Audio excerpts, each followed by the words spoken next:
All right, so we're going to be taking a look at the first Robert Loire surfacing technique, and this is wet brush, also known as antiquing, using underglazes. So what we're looking at on these pieces here are examples of wet brush antiquing where multiple colors are used that are blended together.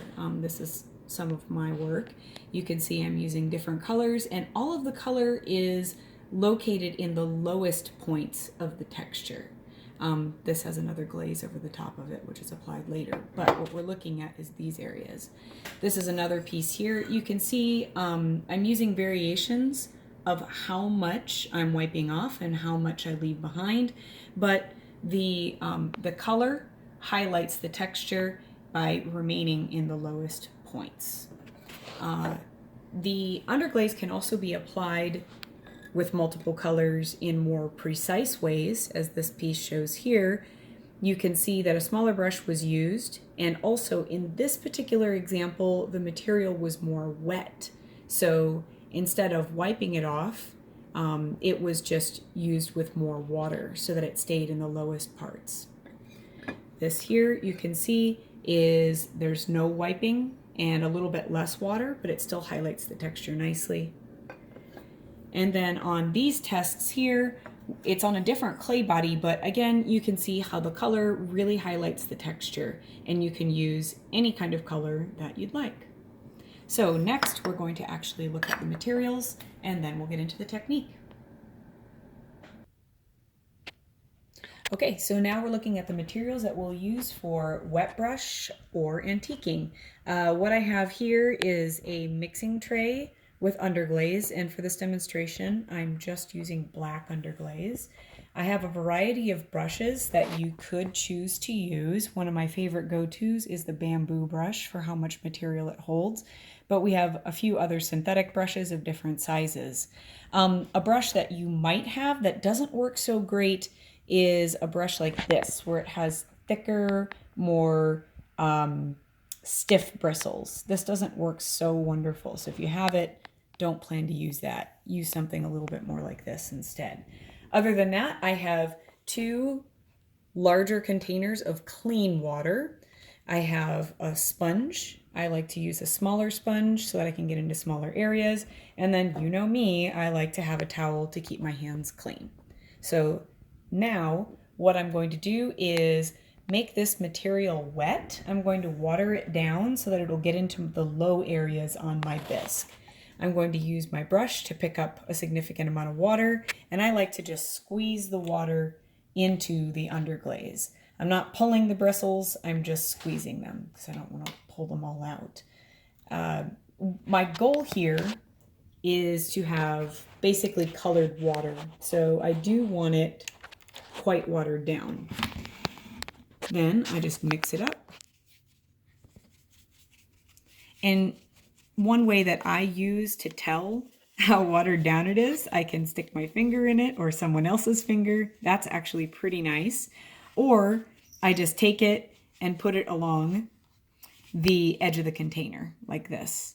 And I can just see how it just runs down and it doesn't leave a thick coat. That's actually quite nice. So now my materials are ready to go, and I'm going to apply to my bisque. All right, so now I have my bisque in the picture, and this already has been started to be antiqued with black underglaze, and I'm going to be applying the black underglaze on the other side of the piece for you. But you can see basically all I'm trying to do is keep the underglaze in the low points to highlight volume and texture. So let's work on the other side. Now, this is just a bisque wear piece, and I'm just going to take my watered down underglaze and apply it. I like the bamboo brush because it holds a lot of material and it's easy to get it into the lower areas more quickly. You can use different size brushes, of course, depending on the size of the piece that you're working with, or if you're using more localized color.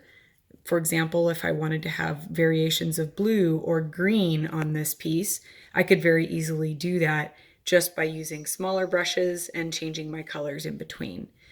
So after you'll see when I apply the underglaze, it dries very, very quickly, more quickly than it does when you're doing sgraffito on leather hardware because it's bisque and it will just suck up the moisture of the wet underglaze right away, and that makes it a lot easier to work quickly with it as well. So all I need is one coat, and I let it dry, and then the next thing that I'm going to do is use my 2 containers of clean water and my sponge.